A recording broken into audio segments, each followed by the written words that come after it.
The Moist Meter is a proud partner of our comic book series Godslap and Plague Seeker.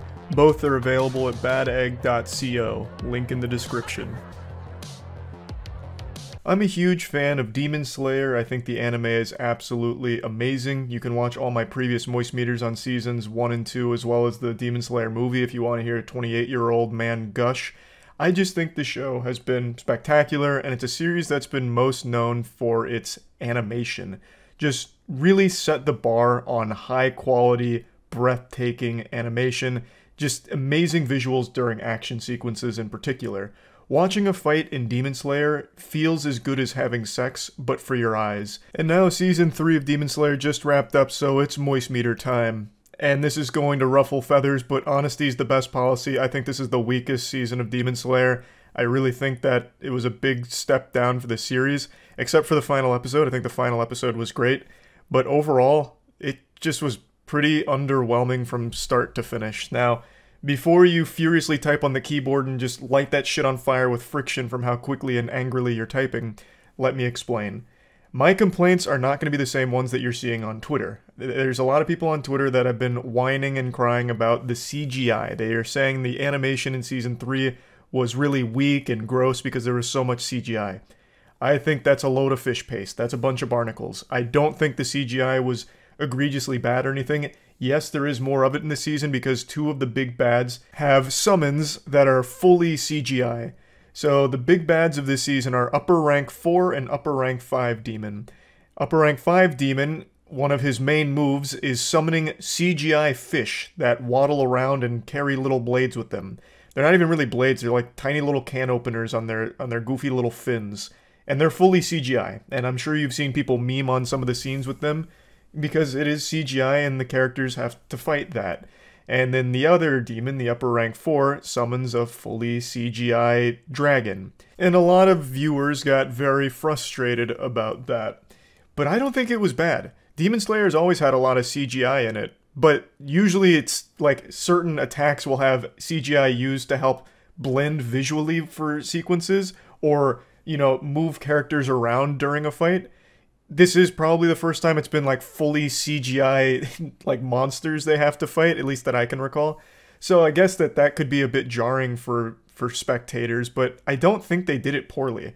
Like, I don't overall think the animation in Season 3 was bad, like a lot of people are saying it is. I think that's a silly argument to make. It is still absolutely beautiful. The fights were still amazing. I think the weakest part of Season 3, what I really didn't like about it, is the 2 villains. Upper Rank 4 and Upper Rank 5, both of them, just weren't very interesting. They weren't fleshed out at all. They were also significantly weaker than last season's villain, Upper Rank 6. Upper Rank 6 felt like an extremely powerful demon. Like, how the fuck are the good guys supposed to overcome this? This thing is damn near unkillable. It's got everything. It's fucking cheating. But in here, the good guys were never really struggling. It never felt like there was ever real problems with fighting Upper Rank 4 and 5. Especially 5. 5 is such a throwaway joke of a villain, it's sickening. Upper Rank 5 is a demon that basically just teleports around in vases. Like, he's a vase collector, and he summons fish out of them, he can suck people into vases, he can use attacks through vases, but he fights the Mist Hashira. And the Mist Hashira is very strong, all of them are. But Upper Rank 5 just gets absolutely fucking manhandled. Like, the Mist Hashira comes in and goatsies him against his will. Absolutely fucking spreads Upper Rank 5, kills him in like a couple of blows. There was never any stakes there. And he was a goofy villain that didn't have a single shred of backstory given to him, so how the fuck are you supposed to care? And you were never, like, afraid of him. The only thing Upper Rank 5 did was he trapped the Mist Hashira in a bubble for, like, an episode. And he's like, you're gonna suffocate in that bubble, and you won't be able to breathe. Which is already some Weenie Hut Jr. shit. What, the Bubble Master? Okay, whatever. And then he just regains his memories. I won't spoil how he gets out or anything. But then he kills him in like 20 seconds. Like, he barely even breaks a sweat. Upper Rank 5's like, damn, you're not taking this seriously, are you? Well, you're about to have to start. And then he instantly dies. Like, it's just such a throwaway. And that was one of the big bads. But he wasn't the focal point. I understand that. Most of the focus was put on Upper Rank 4. Upper Rank 4 is the demon that Tanjiro, Ginya, and then the Love Hashira all fight together. As well as Nezuko, of course. She's always ready to throw hands with the demons here, and he's better, but still seems like such a drastic decline in power from upper rank 6 in last season. There is no point throughout the entire fight with upper rank 4 that I ever felt like, oh man, how are they going to beat him? This is getting real dicey. Holy shit, I've got the whole seat, but I'm only using the edge right now. This is intense. This is crazy. It was always like, wow, upper rank 4 is such a weak little pussy. In fact, one of the, I don't want to spoil too much about the season, but one of upper rank 4's characteristics is he is literally always running away and afraid. And he's also the size of Stuart Little. He's just like a little rat scurrying around in the forest, so half of the season is spent chasing him around. And he's just always crying and whining. It's literally them chasing Chucky Finster for half of the season. And that's upper rank 4. Now, of course, he does actually fight them in a unique way, but when they're engaging in these fights, I'll say this much because I think it's in the trailer. Upper rank 4 has different versions of himself that fight. The main version is the cowardly crying piss baby one. The other ones stand and fight, but each one only really has one attack. An attack that Tanjiro and Genya have no problem taking right on the chin every single time with no problem. It just really felt easy for them. Whereas last season, it took everything every character in the fucking cast had just to keep up with upper rank 6. They had to dig deep into their soul and go plus ultra 50 times and pull out 1,000 spirit bombs just to get close to killing upper rank 6. And that was the entire cast fighting there, basically. You had Tanjiro, Nezuko, the Hashira Tengen, Inosuke, Zenitsu, all of them having to go way past their limit in order just to fight the brother and sister combo, which was upper rank 6. That felt like, holy shit, this is a big villain. That's a very strong villain. Here, it was more of just a nuisance. Now, per usual, it is still a beautiful show to watch. That's not a complaint of mine. I still really think all of the action was done fantastic. Like, it was still superb to look at. But the villains were just so weak. Not only weak power-wise, but they also didn't really give them any kind of personality or any kind of development whatsoever. Upper rank 4, they do a little flashback montage towards the end to give him some level of depth, but it still falls very flat and it's super quick. They just kind of speed ran a lore exposition dump, so they vomit out some backstory on this guy right before the end of the show. And it's not like that redeemed it, or it's not like that gave a lot of depth to the character, but at least they tried. God damn it, they didn't even look at upper rank 5 to give any level of depth to. They make him look like such a bitch. Like, there's a scene where after he's trapped the Mist Hashira in the bubble, he's, so blown away by the focus on a swordsmith that's honing a blade. He's like, wow, he's so focused, he doesn't even realize I'm here. So then he starts slapping him with vase attacks. And he's barely doing damage to the swordsmith. So upper rank 5 is not even being registered as a threat by a swordsmith at the village, and is also not even doing any real damage to the guy who's honing the blade. Like, everything he does just seems so underwhelming and weak. All of his fish are fucking worthless. They struggled to even kill a child, or even, damage a child who doesn't even know how to fight back.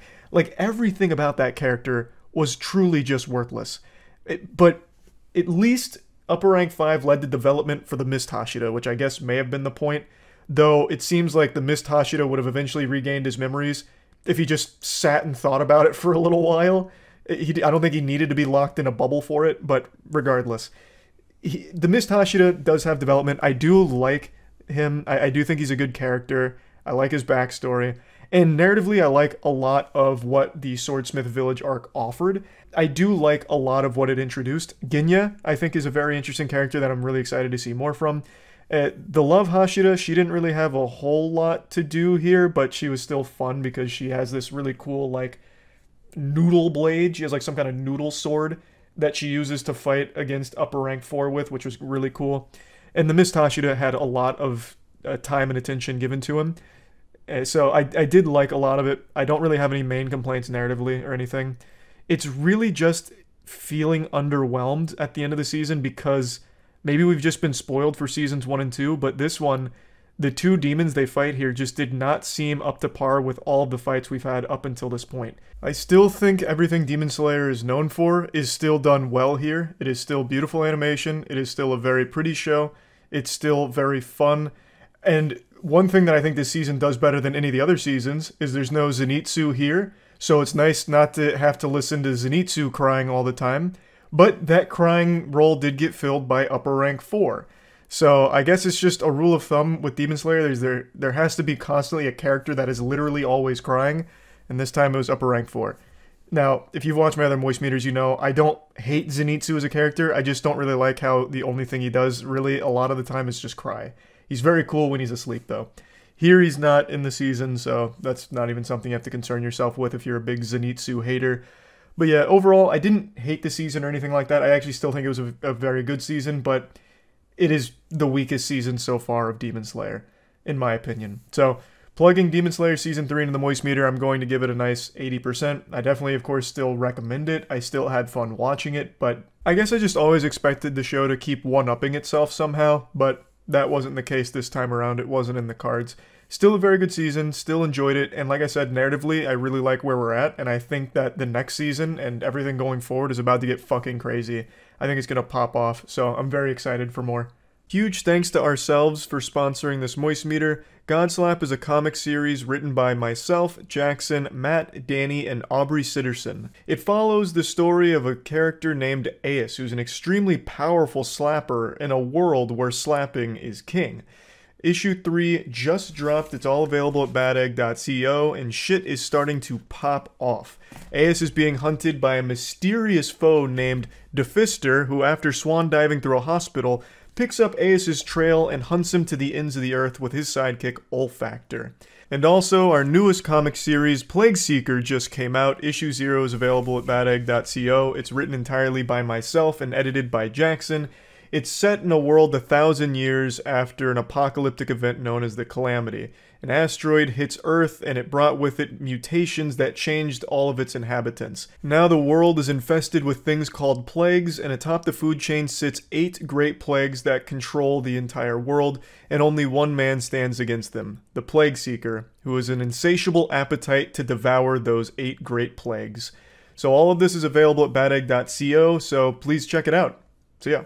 Initiating moisture.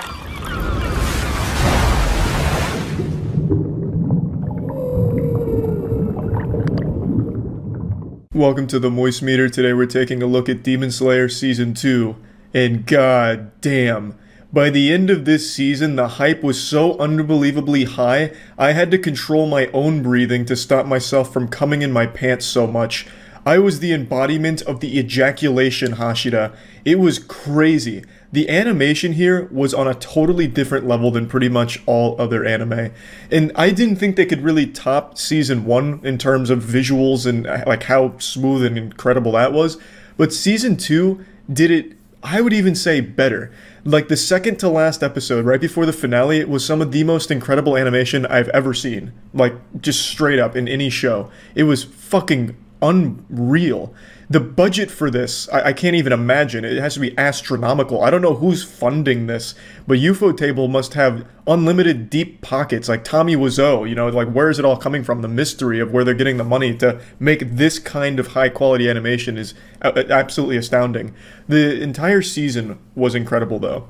Like, I will say, it got off to a bit of a rocky start in my eyes because the first 7 episodes are dedicated to just breaking up the Mugen Train movie into 7 episodes. Except for the first episode, that one was fresh, but after that it was just the Mugen Train broken up into episodes, which, again, I knew it was coming, but still didn't really like that much. But they did announce it beforehand, so it didn't ruin the show for me. Christmas wasn't canceled. The Grinch didn't come in here and wipe his ass with Demon Slayer or anything. But I will say, since Demon Slayer is 18 episodes and 7 of them are dedicated to content we've already seen in the movie, it was a little underwhelming. But those 11 episodes of the Entertainment District arc are fantastic. It'll put some hair on your chest. Like, the last 5 or 6 episodes of the season are almost non-stop action, full throttle, nuts to butts, never stopping. And it is beautiful. Just when you think they're reaching this crescendo, the climax, it just keeps going and keeps ramping up. And it's so good. Even my least favorite character in the show, Zenitsu, had moments here where he was really badass and did some cool shit. And not only when he was asleep. So Zenitsu, when he's awake, is just a whining, bumbling imbecile and just constantly screaming and yelling. And to me, it's super grating because it's all he really does. But when he's asleep, that's when he enters like the goddamn avatar state of ass beating. And it's great.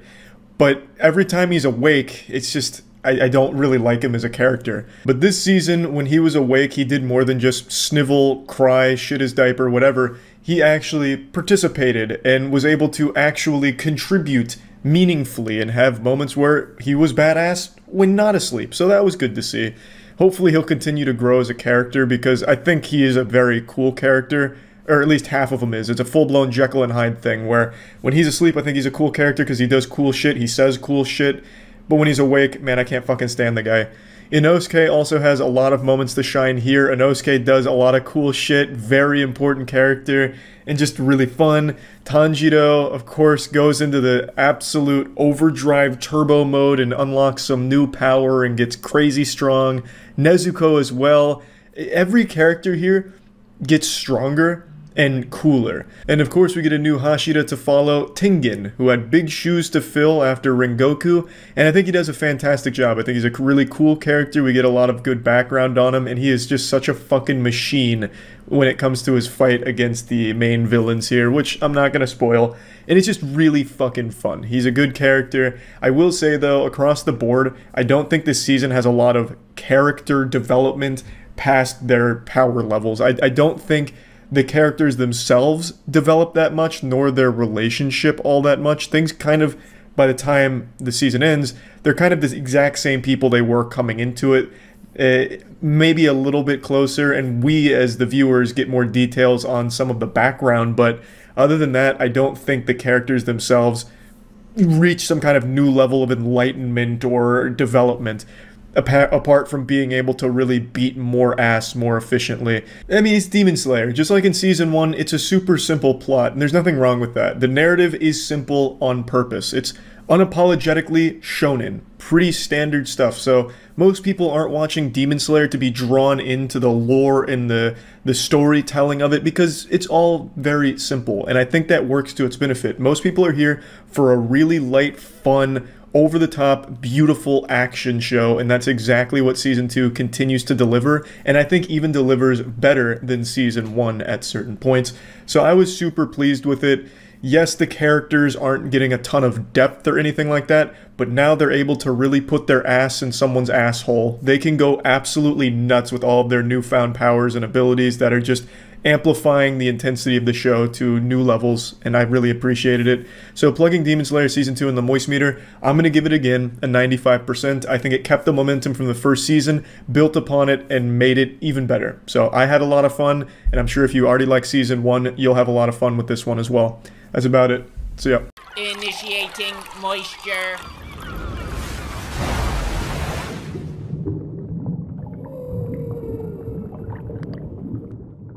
Welcome to the Moist Meter. Today we're taking a look at Tokyo Revengers, and this shit absolutely slaps. I wasn't even going to watch this anime initially because it didn't seem interesting to me. It just sounded boring. I had heard it pitched as middle schoolers do crime and bad shit and form a gang, and I was like, well, it's just middle schoolers. What do? Steal bubblegum from gas stations? Download an aimbot for Fortnite? Like, it doesn't sound very cool or interesting. But eventually Tiana convinced me that I should check it out, and I did, and I'm glad that I did because it is an absolute banger.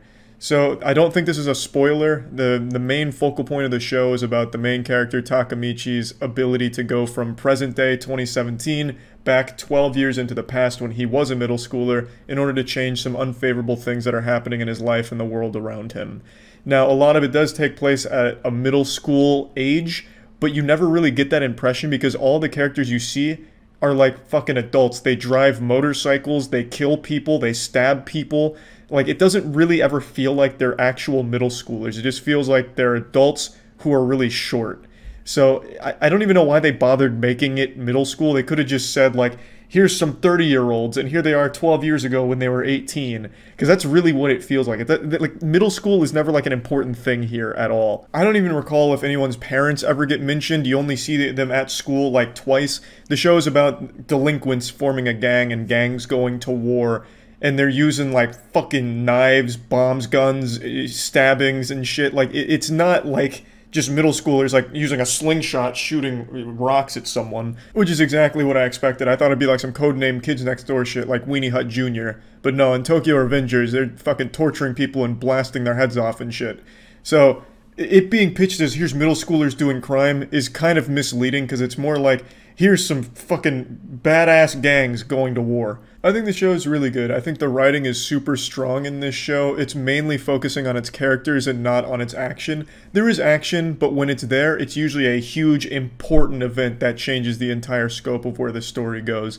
When there is action, it's animated well, albeit not like the flashiest or the best, so don't go in here expecting like Jujutsu Kaisen levels of action. I always mention action when talking about anime because most people perceive anime to be like action-oriented shit, so I always think it's important to at least let you know that if an anime isn't all about action, just to be aware of that.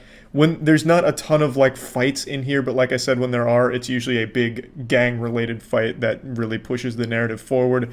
Again, the focal point is on its character and its world that they build, and I think they do a great job of fleshing out all the characters that they introduce here and make you care about them, whether you want them to succeed or want them to fail. That's not to say the characters are entirely unique either. Even some of my favorite characters like Mikey aren't exactly like the most special anime character ever made. He's just like this invincible badass who also has a soft side, you know?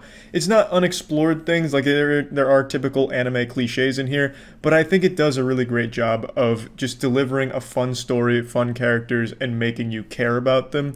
It also does an excellent job of not overfeeding you too much information where it convolutes its plot. When you have things like time travel in a show, things get messy really quick, and I think Tokyo Revengers, it does it beautifully where when you time travel, you are locked in there and you don't have to worry about too much else going on. There's never a time where it's like you're really lost in the plot and like, oh wait, how does this all connect? Wait, the main character is actually blessed by 15 different angels if we remember back to episode 7. But then again, there's also the time vortex which occurred in episode 9, which has changed everything here. And oh, a new character, like you never get to this point where it's like you don't understand what's happening. Now I want to get to a couple things I don't like too much about the show, and I don't want this to be misconstrued. I think Takemichi is a great character, but he is like the most generic anime protagonist I've seen in quite some time. Like he falls into like every standard trope for an anime protagonist. He's constantly whining and constantly crying. That's like his superpower here, is the ability to cry in every episode. There's 24 episodes in Tokyo Revengers, and I am certain he has cried at least once in every single episode. It is shocking how often he is bawling his fucking eyes out. The characters also mention this, calling him the crybaby hero. Like, but it's still grating just to constantly see him cry. And he does this standard anime protagonist shit where he has to like re-explain himself and like reaffirm that he's gonna do good things.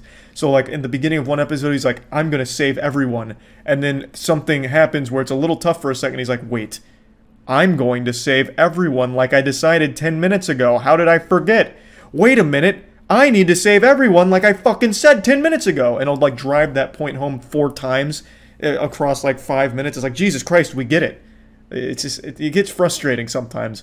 And he's constantly getting his ass beat. He's one of those protagonists that's just like this giant fucking punching bag. Just this massive pile of meat that everyone takes turns punching like they're training like Rocky at the butcher shop. So he's just constantly just getting his ass pounded. And he never gets any better. And he's constantly crying about it. Like, you would think after the millionth time you've got your ass beat, you would at least try and learn how to fight. But he doesn't bother. He's like, I want to be strong, but I don't want to put in any of the work either. So he's never like training to be a good fighter. He's like, if only I was stronger to help people, if only I could fight and protect people. And it's like, bro, you're a fucking time traveler. You could absolutely just make like a little extra time to train a little bit, like fucking kick a tree or something, like a Muay Thai fighter, like, you know, strengthen your bones or something. He's been punched in the face so many times, his entire fucking face must be like a giant callus made out of scar tissue by this point. His face is probably stronger than steel. Like, at least try and learn how to throw a punch back so you can capitalize on your damn near invulnerability that you've developed, like Colossus from the X-Men. Like, it's frustrating because I do think he's a good character, but oftentimes it just gets tiresome to keep listening to him cry and repeat, like, the same goal that he has explained a million times by now, and for some reason it's like he keeps forgetting.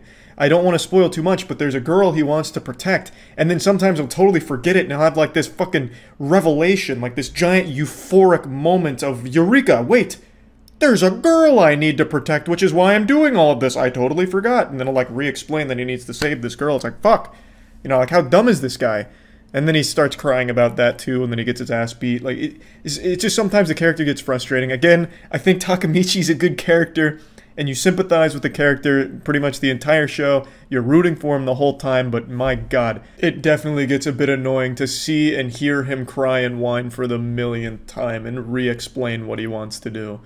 Another complaint that I have about the show, it's not like a big complaint or anything. In regards to its action, I do think like it's done pretty well, but sometimes it's very clear that they didn't have the budget to animate like a full fight scene. So it'll just be like, here's a clip of a character standing here and a clip of a character standing here. And then here's a picture of a punch that we just assume was thrown. It's just still images for some of their fights at points, which is disappointing. And then sometimes it'll just be sound effects of a fight while you're looking at something else because, again, it looks like they didn't have the budget to actually show you the fight. So that's a bit frustrating, but since the focal point isn't on the action is there as mainly like a plot tool, it's not the biggest deal. It's just I would have liked to see it. Like if this had a higher budget, I bet the fights could have been even better. Like they're not bad by any means. Like especially like the final giant gang fight, I think that's done very well. Especially highlighting Mikey's ability to be like this incredible badass. They hype him up this entire show and you finally get to see just how badass he is, and it hits. Like it really does. But you'll absolutely notice times where it feels like they weren't able to animate it to the extent they wanted to for their fights. Now, there's one other thing I want to focus on before giving this the score on the Moist Meter. It's the villain. The main villain of the show, I think, is really strong. The villain here, I think, is really fucking cool. The entire show, they hype him up to be this absolutely ruthless, evil, awful person, but they never really make him a one-dimensional character who is only cartoonishly evil. And by the end of the season, you're left wondering, you know, what is actually making them this awful? Why are they evil in doing these things? They hint at possible motives throughout the season, and by the end of it, you get really curious to see how they expand the character, and you see a different side of them, perhaps. I get really interested to see where they take that character, because I'm really drawn into the story now, so I'm excited for season 2, hopefully. Plugging Tokyo Revengers into the Moist Meter, I'm going to give it an 85%. I think it's a very good show. I think it's a very strong show, especially if you care about characters and world building. I think it does it really well. I think Tokyo Revengers accomplishes in 24 episodes what some shows fail to do in 5 seasons. They give you a cast of characters and make you care about them and get interested in them. So I think it's a great show, and I'd recommend it. That's about it. See ya. Moist Meter was brought to you by Amazon Music. Sign up for free below using our referral code. Initiating moisture.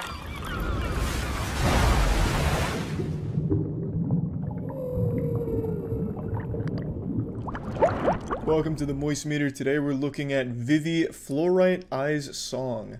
This is an anime that was criminally underrated for like the first 4 episodes. I didn't even know this shit came out except for my Twitch chat constantly recommending it to me, and by constantly I mean like the same 5 or 6 people saying how good it was, which is surprising considering this is actually written in part by the mind behind ReZero, which is an extremely popular anime, and this is another project that they've taken on.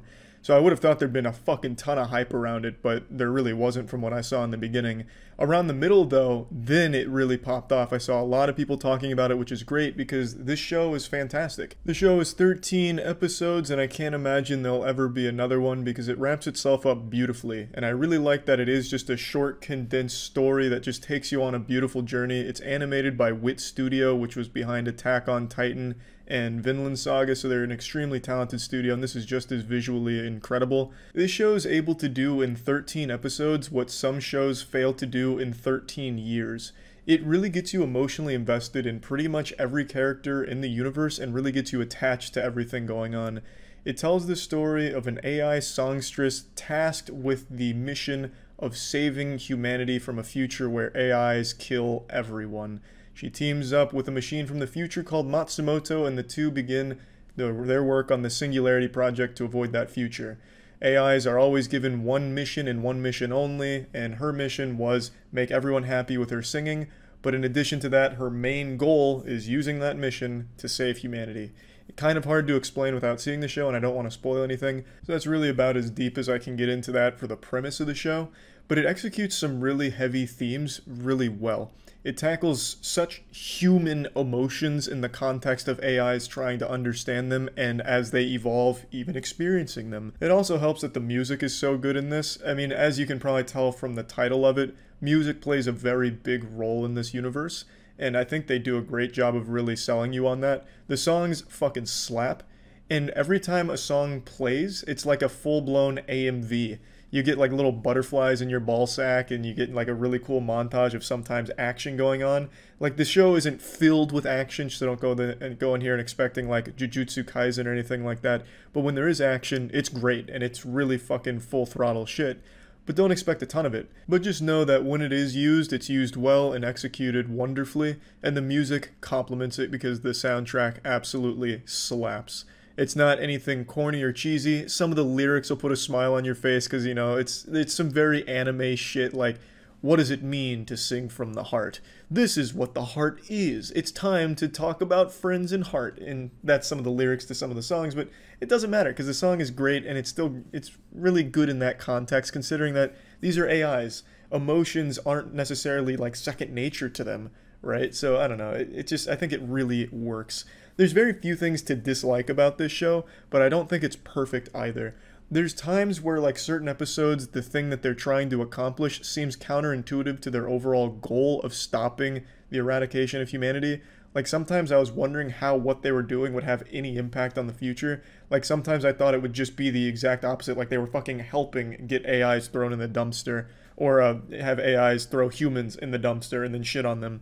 Like, sometimes the goals just didn't make a whole lot of sense to me. By the end, it does, but as you're experiencing it, I found myself getting confused, and I think some other people will as well. Especially, without spoilers again, there's a character, I can't even, you know, I probably can't even talk about it because it is kind of a spoiler, but there is a character who the only way you even know what they're truly doing is by paying extremely close attention during, like, a couple sentences of exposition that gets dropped suddenly. If you've seen the show, you might know what I'm talking about, or I just sound like a raving fucking lunatic from Arkham Asylum. But there's definitely confusing moments. The show can get very convoluted and confusing if you're not paying extremely close attention to it.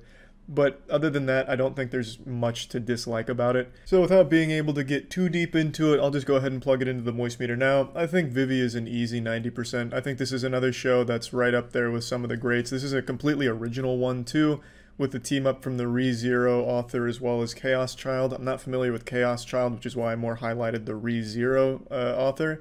So I really think they've just done an incredible job with this. Wit Studio, apparently this was only done as like a side project for them, and they still absolutely crushed it. Their fucking bench players, their B team, is still better than some of the best in the business. It's crazy how talented Wit Studios is. I think this is a great show, and I definitely recommend it. That's it. See ya. Initiating moisture.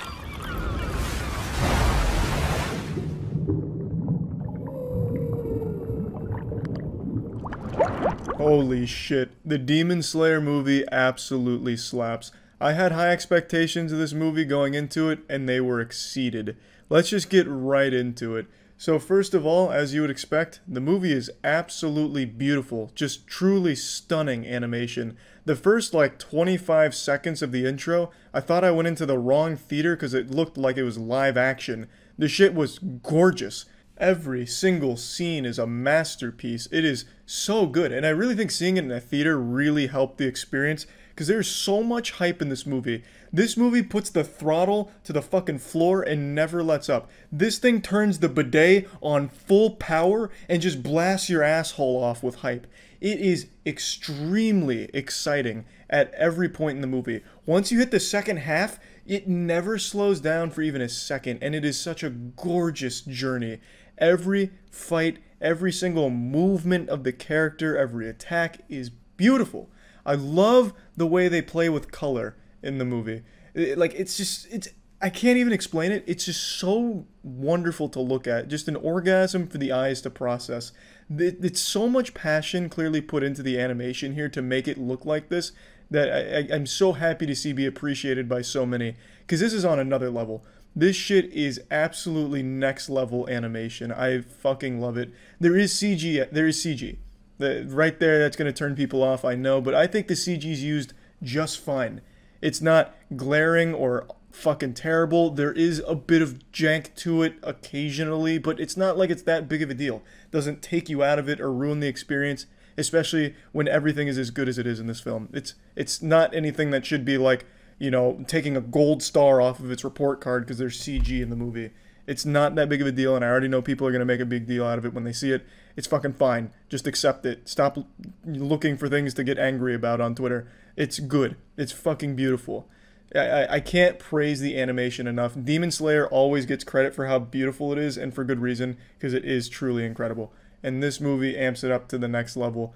It is so good visually. So now let's get into the story. So this is an actual canon movie. My big complaint about anime movies and why I typically don't even bother seeing them is because they have no effect on the actual anime at all. It has absolutely no effect on the lore or the universe or anything for the most part. Like the My Hero movies have so little to do with the actual show. It's just so separated that it feels meaningless.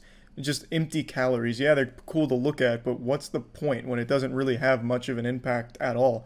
This is extremely important. Everything that happens in this, it picks up right where the season ended off, and it continues the story, and then it gets you to the next point where it's clearly going to pick up on the next season. All of it is very important, canon, a very meaningful journey that has a lot of weight to it with a lot of important shit that happens, and I think that's extremely good.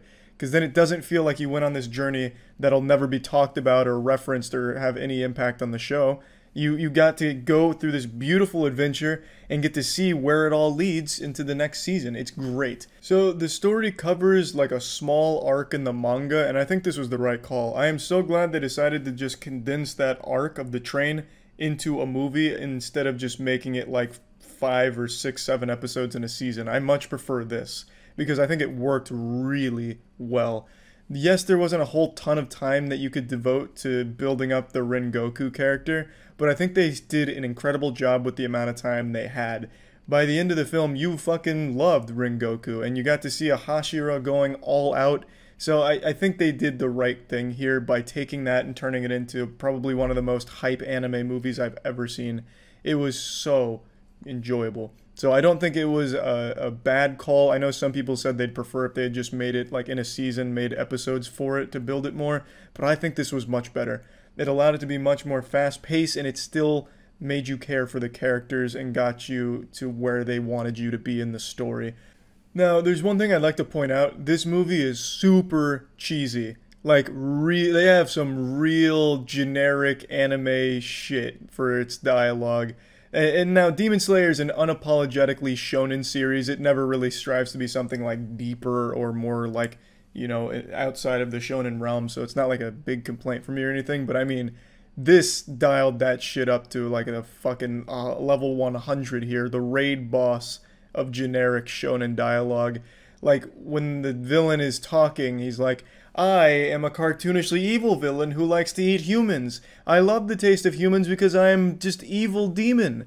Oh, how could an evil demon not win when I'm so evil and you're just good for the sake of being good, you do-gooder? And your friend who is a powerful man is also a do-gooder against me, evil guy.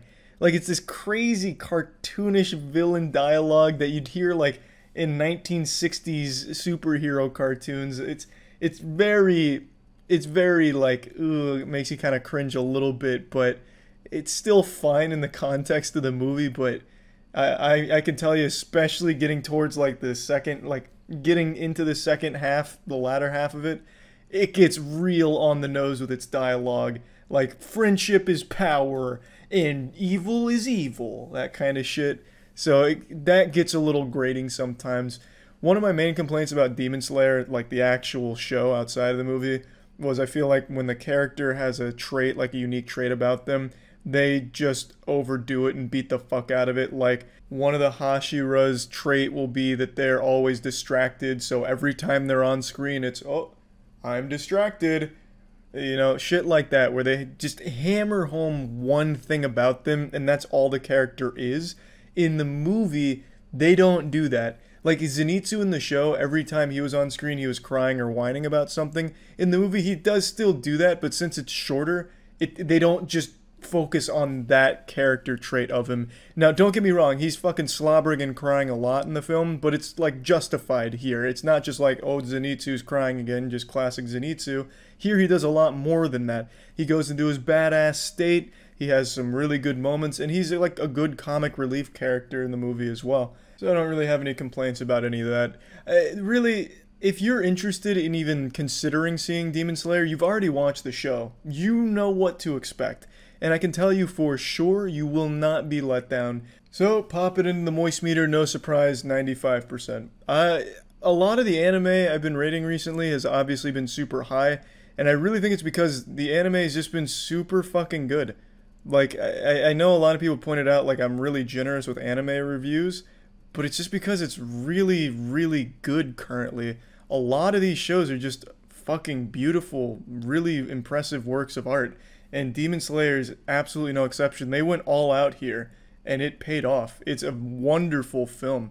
It's really good. I really, really enjoyed it.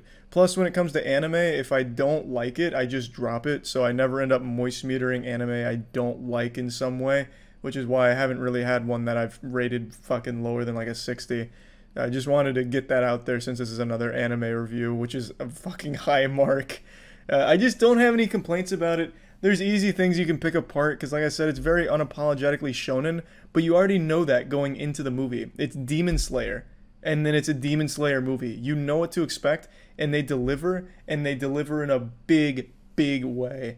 It's incredible hype, it's incredible fun, so if you like Demon Slayer, you're gonna really enjoy the movie. That's about it. So yeah. Initiating moisture.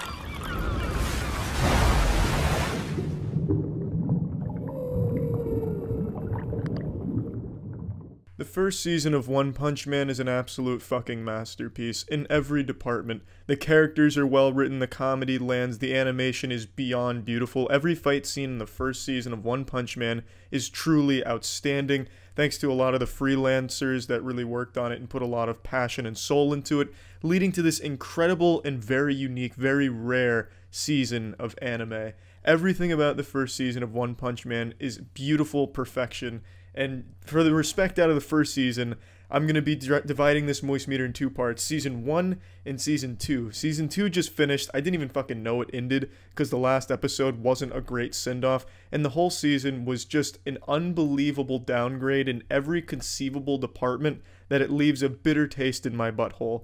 And the crazy thing about One Punch Man is the characters are so well written and the universe is so lively and fun that even though Season 2 was significantly worse than the first season in every way, it was still a good season. It was still enjoyable, which is fucking remarkable. So the difference between Season 1 and 2 comes down entirely to the studio that handled it. Season 1 had a whole bunch of freelancers work on it. They had a whole lot of new talent come in that really put their all into it to lead to such an extraordinary season. Season 2 was handed off to the fast food chain of anime called JC Staff. They do really suboptimal work, literally no passion. It's barely better than YouTube animators, and that's kind of why it's so bad. It's because the animation, if you can even call it that, half of the fucking season is just still images with a shaky cam. I swear to God, the first two episodes don't even have anything moving. It's just the camera with some fucking art they found on DeviantArt, fan art. It's fucking embarrassing, and it's really upsetting that Season 2 turned out the way it did. But before I get into everything wrong with Season 2, I want to talk about why you should watch Season 1 if you haven't already. Even if you fucking hate cartoons, animation, or even fun in general, you will still probably like the first season of One Punch Man. Even from a conceptual level, I think it is extraordinary. One Punch Man is about a man who is so incredibly powerful, the most powerful being that you could ever imagine in any form of media, and about his struggle to find fun. Man. It's just so fucking fun watching them fight. Just everything about Season 1 is an absolute joy to watch, and I can't recommend the first season of One Punch Man enough. And then you transition to Season 2, and it makes you just want to puke. It's fucking disgusting how dirty they did the show. There is a clear lack of effort here. It looks like the entire studio just quickly did their homework to turn it in before class so the teacher didn't give them a bad grade, but they still got a bad grade because the homework was shit work. It's just a very clear disregard for quality. They didn't want to follow in the footsteps of the first season. They were never going to live up to the first season because of how much went into that, but they didn't even try to come close. It seems like they just went through the motion, they'd fall asleep behind the wheel and just get it done barely. It's just bad.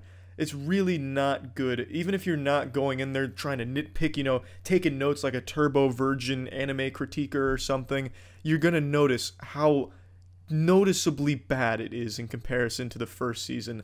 Had the first season not been as good as it was, this would have been a lot more palatable. I don't think as many people would have cared, but they clearly showed what they could do with One Punch Man and where it could go, and then they come in here and turn it into a fucking PowerPoint presentation with almost nothing put behind it. There's also this over-reliance on CGI in Season 2, which wasn't there in the first season, and I don't think CGI in anime is all that bad. I think it can be used really well, such as in Demon Slayer. There's another modern example. But in here, the CGI looks straight out of a PlayStation 1 cutscene. They use CGI to save on cost, and it shows. It actually looks like origami strapped onto some of the characters with a lot of lights put on it. It's really dumb. Like, they've completely redesigned some of the characters' looks. Genos looks fucking awful. Genos looks like an action figure I would have pulled out of a Happy Meal in the late 90s. It's just really dumb. It's upsetting. Because I loved the first season so much, and Season 2 has a much better storyline. I think Season 2's story, even in its shit form with JC staff, is still better than the first season's story. I like Garo. I really like all of the new characters they introduced and everything going on, the villain association. All of it is really good, but JC staff couldn't even bother to animate half this shit. In the first 2 episodes, you can immediately recognize a clear difference in the first and second season. The fights in the first 2 episodes alone in this season were actually just still images, as if a kid was holding up 2 pieces of paper with characters' faces on them and colliding them together. That's about the extent of the animation you got from the first couple of fights. And the CG, and I hope JC staff doesn't get many more projects. They have totally lost me as someone that would support their animation studio. They're not even fucking animators. They're basically deviant artists that sometimes accidentally make things move minimally. If JC staff's name is on something, I'm just going to immediately assume the animation's going to be shit from now on, because this just left such a bad taste in my mouth. Plugging this shit into the moist meter, I'm giving 2 scores. The first season of One Punch Man is a 95%. I genuinely think that's a show that anyone, any age, and any taste can enjoy. There's something there for everyone, and it is absolutely gorgeous.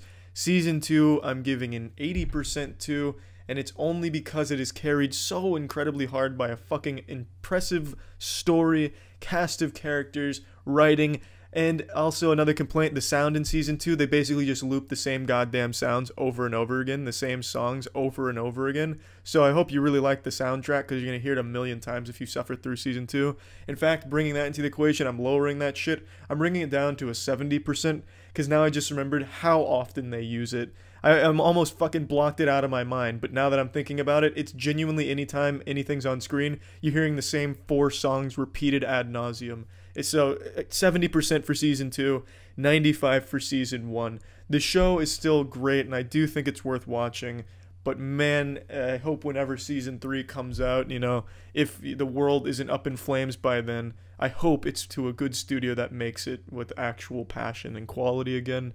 And yeah, that's about it. So yeah. Initiating moisture.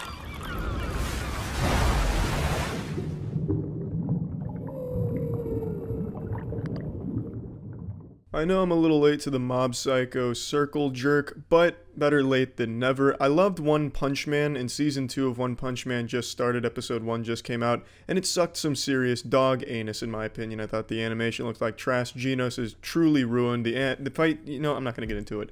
Everything about Season 2, Episode 1 I didn't really like, except for some of the humor, and King is a good character. I'm not here to moist meter that. I'm here to look at Mob Psycho. I figured I'd go ahead and cleanse my palate by watching the second season of Mob Psycho 100, and it did more than cleanse my palate. It gave me a full-blown erection. Mob Psycho is a visual eye orgasm.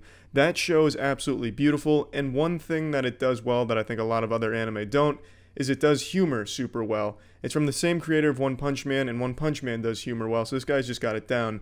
The reason I think it works so well in Mob Psycho, the comedic elements, is because they over-animate the shit out of it in a really good way. So even like a trivial scene where Reagan's giving like a massage to a customer that he's scamming has beautiful animation and lighting to it, and it really enhances the joke. And it's a fucking great animated scene for a 3-second joke, whereas other anime has like a fucking 3-minute fight scene that looks like asshole. It's incredible what Mob Psycho does and how beautiful it is to look at, even when it is just telling you a little joke. It makes it absolutely beautiful to look at, even if you don't like the joke. And there's a lot to be respected there. I think comedy in most anime sucks, but here and in One Punch Man, it's done very well. Mob Psycho is about a boy with psychic powers. He's a young middle schooler, and he works part-time for a con artist named Reagan. And together they exercise spirits, and Mob he starts to learn to come into a shell and, you know, learn to really figure out who he is and how to fit in the world with this overwhelming power. In a lot of ways, he's very similar to Saitama in One Punch Man, but whereas Saitama is just an example of the end-all, be-all of what the best possible godlike power could ever look like, Mob is a much more relatable character that a lot of people will feel connected with in certain ways across his journey. Season 1 serves to show you just how fucking strong Mob is, and it does it beautifully. Watching a fight scene in this show is an absolute joy.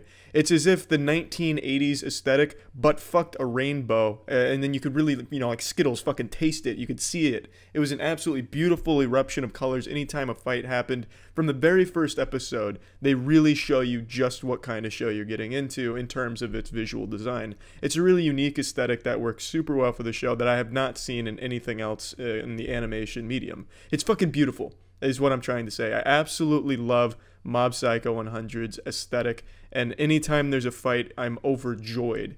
And there's a lot of good supporting characters around Mob, some other psychics such as Hanazawa, who also has some really cool psychic abilities and good fight moments. Now, like I said, Season 1's all about just kind of showing you how strong he is and showing you that he's very awkward and it's very clear he's being taken advantage of. Season 2 slows down the pacing, whereas it was breakneck, dick-busting, you know, psychic fights. It kind of slows it down to make it more of a growth for Mob, where he comes into who he is. It shows you evolving and changing and really trying to figure out his place in the world and what he wants to be. He starts being more independent, and it's very cute. There's a lot more heartwarming scenes in Season 2. It's a lot more of a slice-of-life anime for most part of it, and there's nothing really wrong with that. I don't think that's a bad thing necessarily, but to me the show's at its best when it's mixing comedy and nut-busting gorgeous action. For instance, anytime Reagan enters a fight, he has like a brand new special move that is so beautifully animated and entertaining to look at, like the fucking salt punch on a spirit, and it has like a slow, you know, fade to like this attack screen that illustrates what the move is, how he came up with it, why he uses it, like a fucking WWE wrestler card. It's really cool. I love that shit. And when Reagan fights in the final episode of Season 1, everything there, I think, is when Mob Psycho is really doing its best work and when it's the most interesting. But I'm not trying to shit on Season 2 for going with a more humanizing route and slowing down the pacing, because it is a show where you really care for the characters and you like to see them grow. And it does have a nice, you know, final battle segment, and they're in the middle. There's a fight with another character named Mogami, which is really beautiful as well. So really the show never loses its charm. There are some episodes that I feel are kind of weak. For example, when Reagan's getting exposed as a scam artist and shit. I didn't think all of that was really very interesting, but it always led up to a heartwarming moment or a fun payoff with a fight or something like that. Really, I don't have too many complaints about the show. So let's just go ahead and plug this shit into the moist meter. I'm giving Mob Psycho 100 a 90%. I do think if you like anime, it's a show you should watch. If you like anime, you've probably already seen it anyway. I'm fucking late to this one. I came in here limp-dickedly. But anyway, it's something I'd recommend. The shit's great. And you should definitely watch One Punch Man Season 1 as well. It's from the same creator of this show, but I'm sure most of you knew that as well. You fucking anime fans are damn near omniscient. But anyway, that's it. So yeah. Initiating moisture.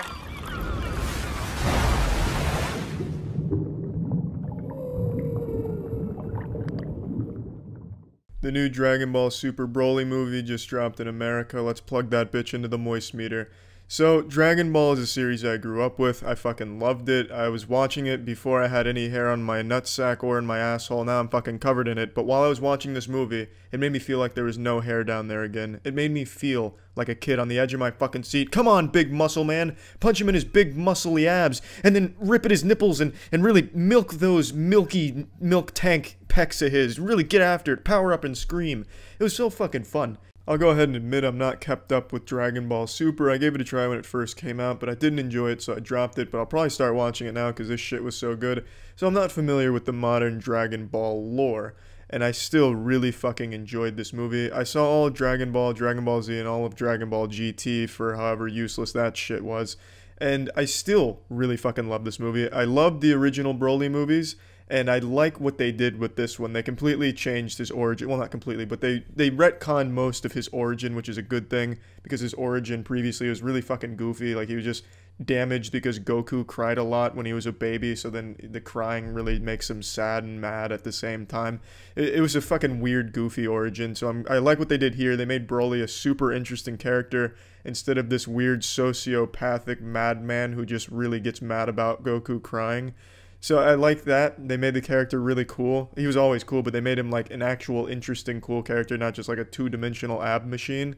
I also like every other character in this movie, too.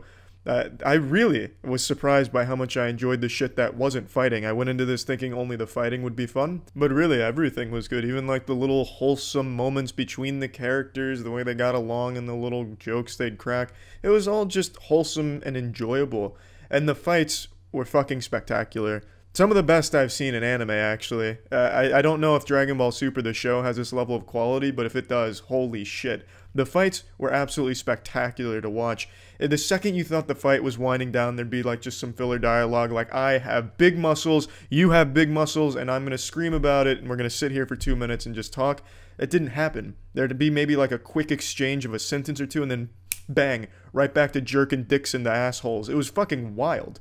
It's incredible how they just kept ramping up the action, but it was so goofily fun, I couldn't help but notice it. Eventually, the fight between Goku, Vegeta, and Broly took place on ice, and then all of a sudden, all of the ice gets destroyed, and it takes place in the core, and the core is getting fucking destroyed, then all of a sudden it's taking place in like this alternate dimensional multiverse space-time continuum tear, and then that fucking explodes, so Doc Brown and Marty get fucked. It was weird. Like, it kept changing, but from one location. Like, they were so powerful, they were literally changing reality around themselves. Like, fuck the Infinity Stones. They were literally punching reality out of existence. It was wild. It was so beautiful to watch.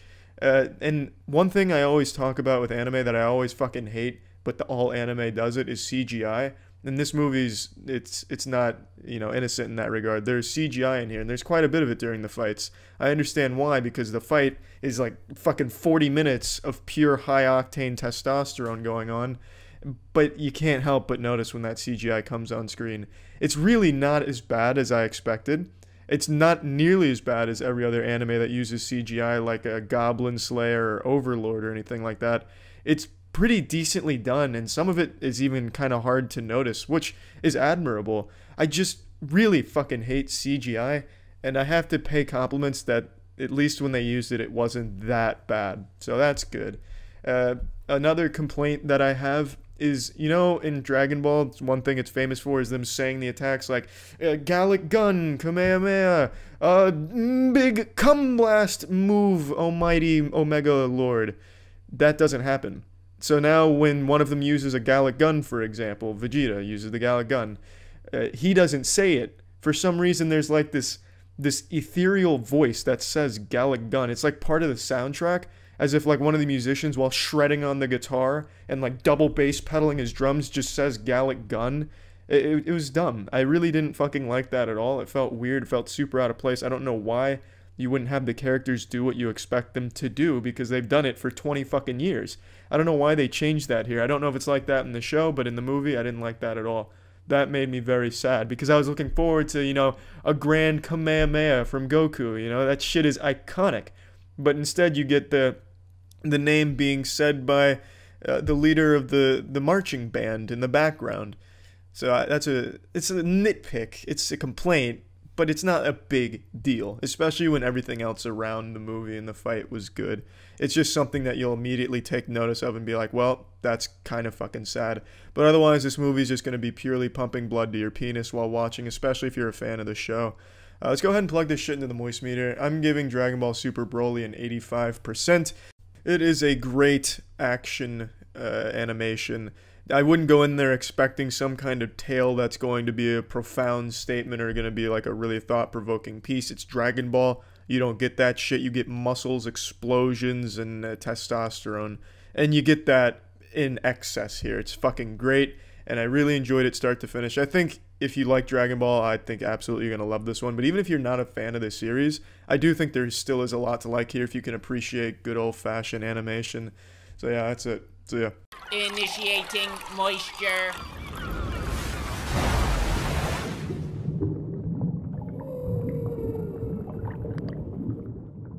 Welcome to the Moist Meter. Get out your waifu body pillows and fleshlights, because today we're going asshole deep into another anime. We're looking at Goblin Slayer.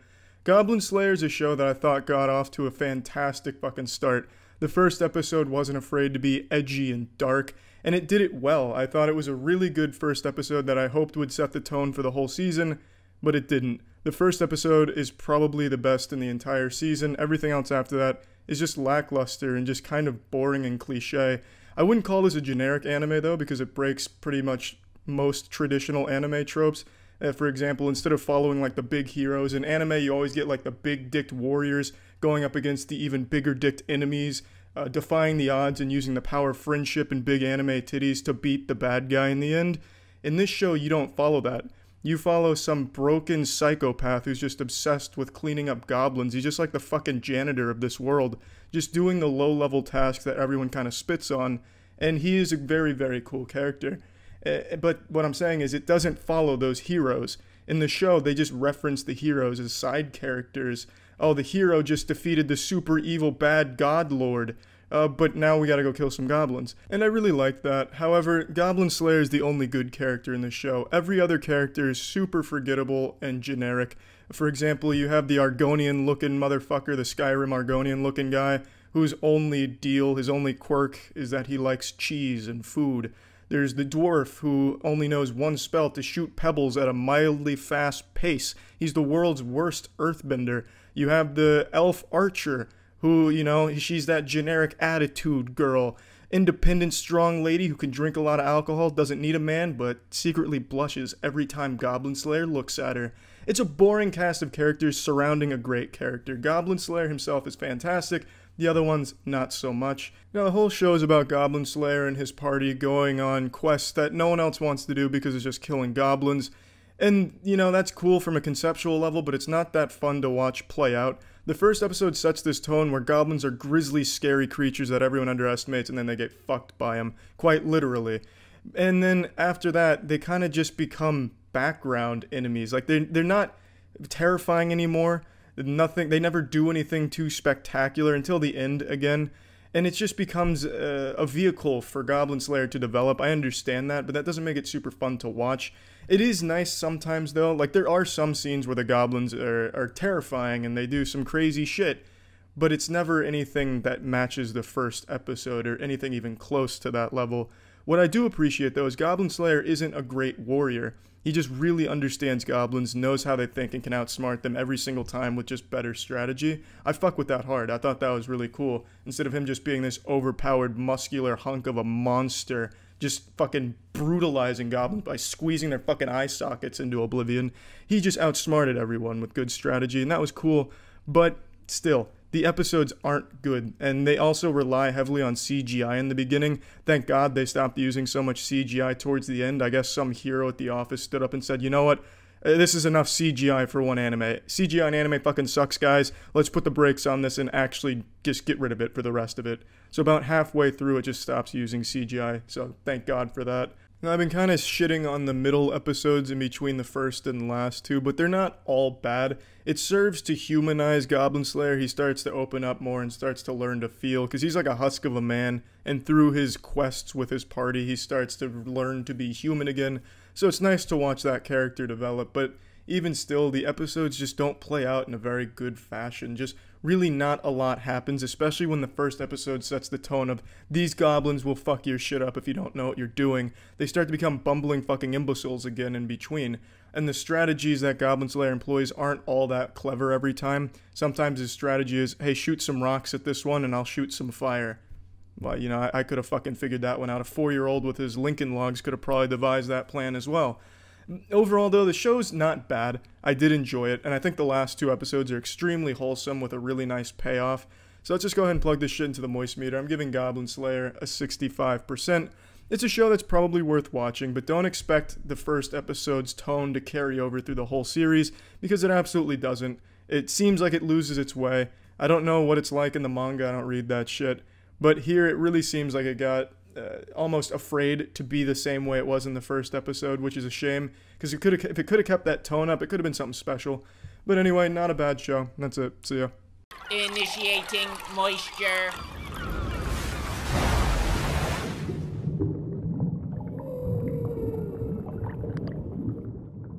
Welcome to the Moist Meter. Today we're looking at the Castlevania Netflix series, which is a series that had no right being as good as it turned out to be. This shit had all of the makings of a greedy cash grab, a soulless, passionless project. For example, like taking Avatar The Last Airbender and making it live action, just taking the biggest, fattest, stinkiest diarrhea shit all over the legacy of it. That's what this sounded like. It was quietly announced in 2017. No one really had many expectations going into it, and Season 1 turned out to be fucking great.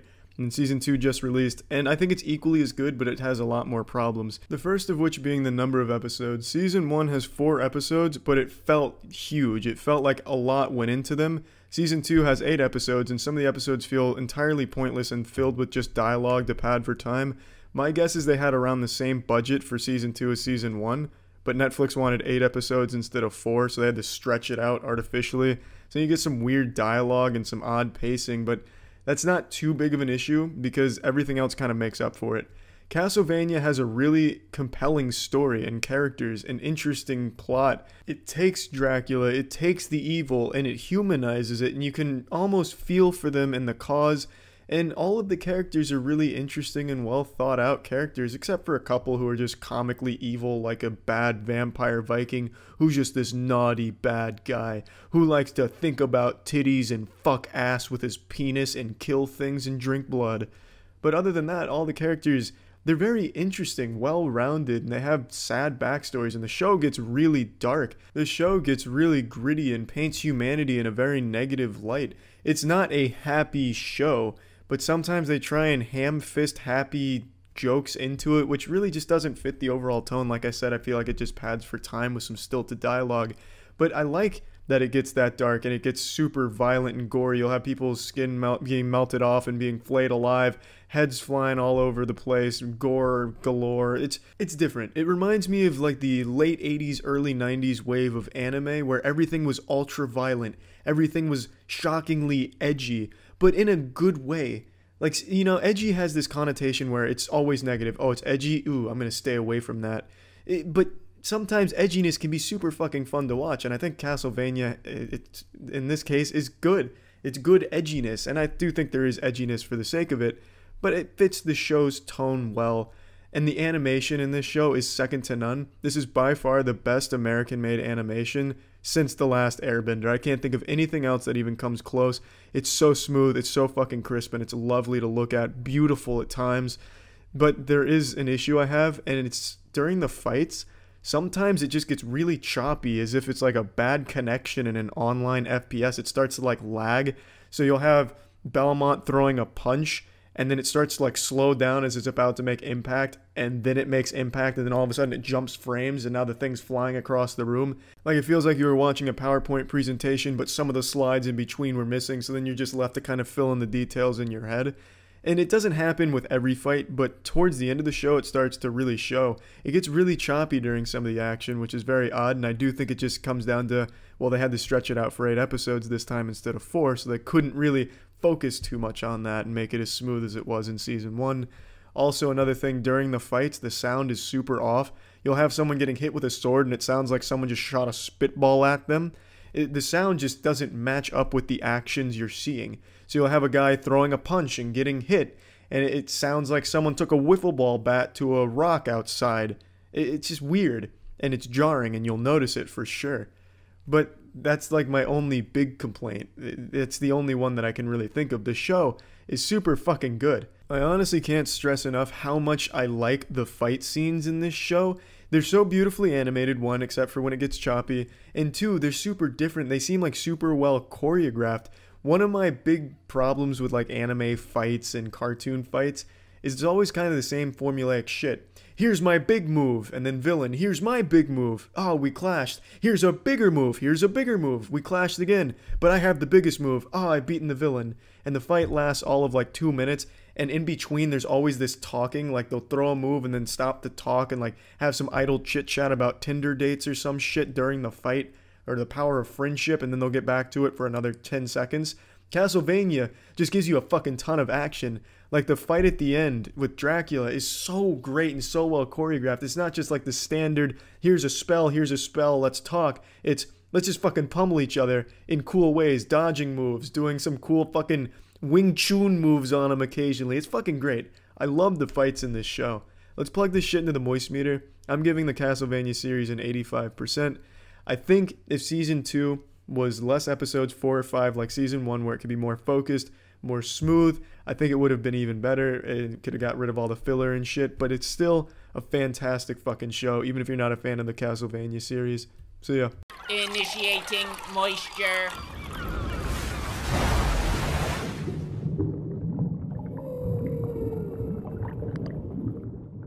Welcome to the Moist Meter. Overlord is an anime that's been recommended to me so many times I expected it to be some type of divine show. Like the fucking Jehovah's Witnesses kept banging on my door promoting Overlord to me.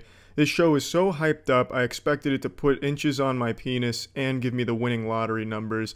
And after finishing all 3 seasons, I binged them. I can safely say it was good, but it's nothing super special or anything. Following the recent trend in anime where every anime has to take place inside of a video game, this show takes place inside of a video game, kind of.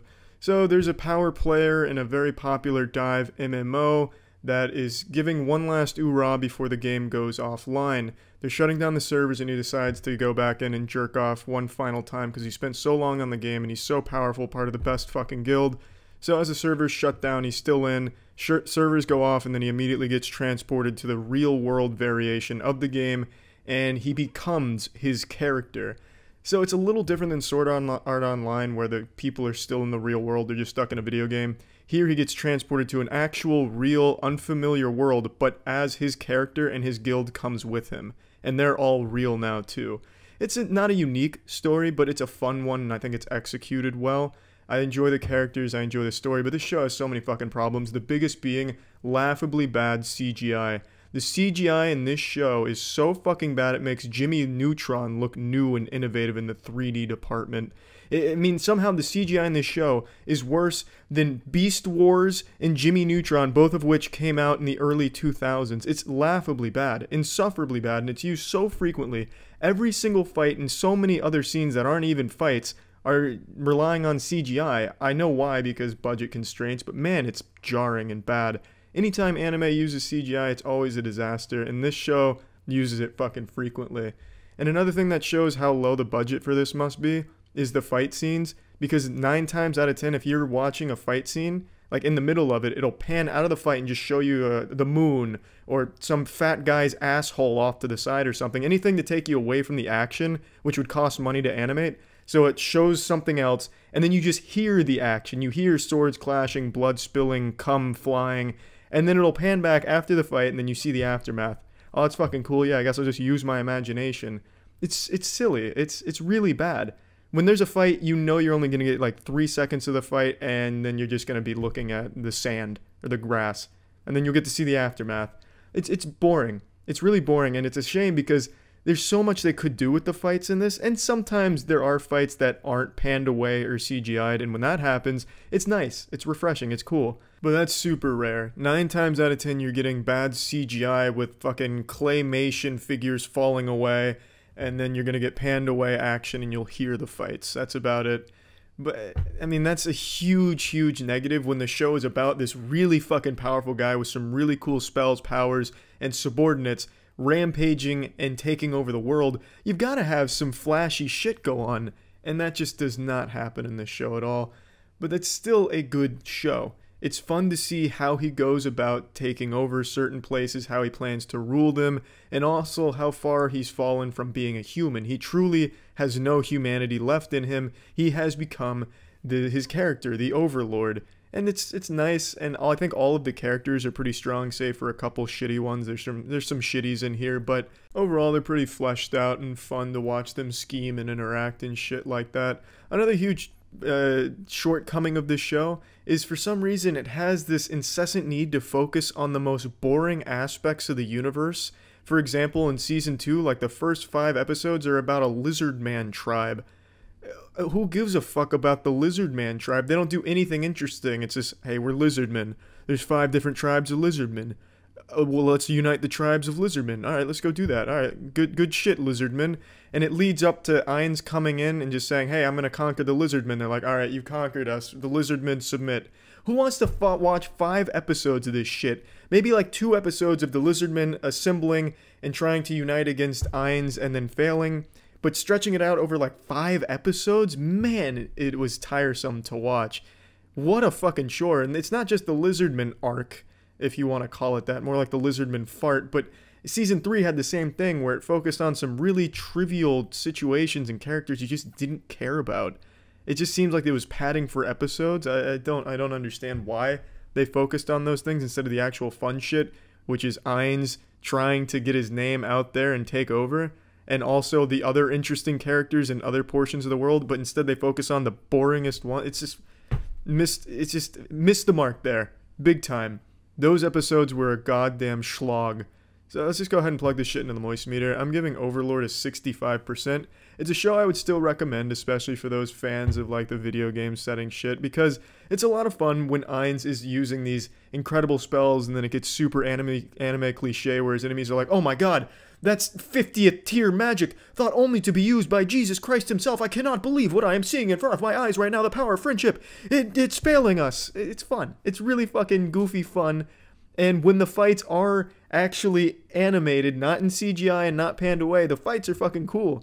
Just spells being cast at each other and then the occasional sword fights. It's nice to watch that shit go down. And then it's got like the standard video game shit, which is kind of cool to see come alive.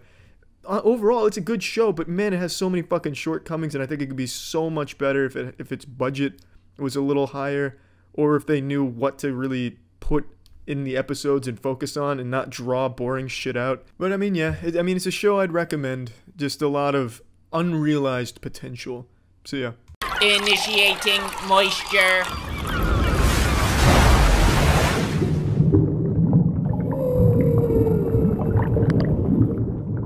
Today, the mega meaty man scientists found within moist meter laboratories go where no scientists have ever dared go before, and have taken the moist meter where no man, woman, nor beast thought possible. We're taking the moist meter to the incredible, wonderful world of big-tittied anime goth girlfriends anime. Today we're going to be looking at Steins Gate 0. I'm a huge fucking Steins Gate fan. I loved the anime, and I even played the game back when it was on the Xbox 360 arcade. I thought it was going to be like one of those hentai games where there's like a lot of vagina and ass and stuff. So I played the game with my dick in my hand, but by the time I finished the game, I had my heart in my hand. My dick in my heart. It was such a goddamn great game, and the anime was just as good.